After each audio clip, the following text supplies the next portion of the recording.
ગર્ભાશયની કોથળીનું operation કરવું જોઈએ કે ન કરવું જોઈએ, આ પ્રશ્ન વારંવાર થતો હોય છે અને રોજ અમે આ પ્રશ્નોના જવાબ આપતા હોઈએ છીએ.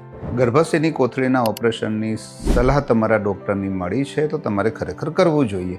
જો તમને ડાઉટ છે તો તમે સેકન્ડ ઓપિનિયન લઈ શકો છો, પણ જો એકવાર નક્કી થઈ જાય કે જરૂર છે તો ડેફિનેટલી કરો. ચિંતા જેવું નથી. હવેના સમયમાં ઘણી એડવાન્સ ટેકનોલોજી આવી ગઈ છે, જેમ કે લેપ્રોસ્કોપી, એડવાન્સ લેપ્રોસ્કોપી, જે અમે દાઉમન હોસ્પિટલમાં યુઝ કરીએ છીએ. એની અંદર 1 દિવસ કે 2 દિવસમાં રજા થઈ જાય છે અને 3-4 દિવસની અંદર જ તમે પોતાનું કામ જોઈન કરી શકો છો. દુખાવો થતો નથી અને હોર્મોનની તકલીફ થતી નથી. તો હવેની મોડર્ન ટેકનોલોજી જે અમે વાપરીએ છીએ એ ઓપરેશનમાં જલ્દી રિકવરી આવે છે. 1, તમારા હોર્મોનને તકલીફ થતી નથી. 2, અને પેઇનફુલ નથી. 3, તો તમે ડેફિનેટલી કરી શકો. પણ જો જરૂર નથી તો માત્ર કન્વિનિયન્સ માટે ઓપરેશન કરવું નહીં, કારણ કે સેફ છે, સરળ છે, પણ એ ઓપરેશન તો છે જ.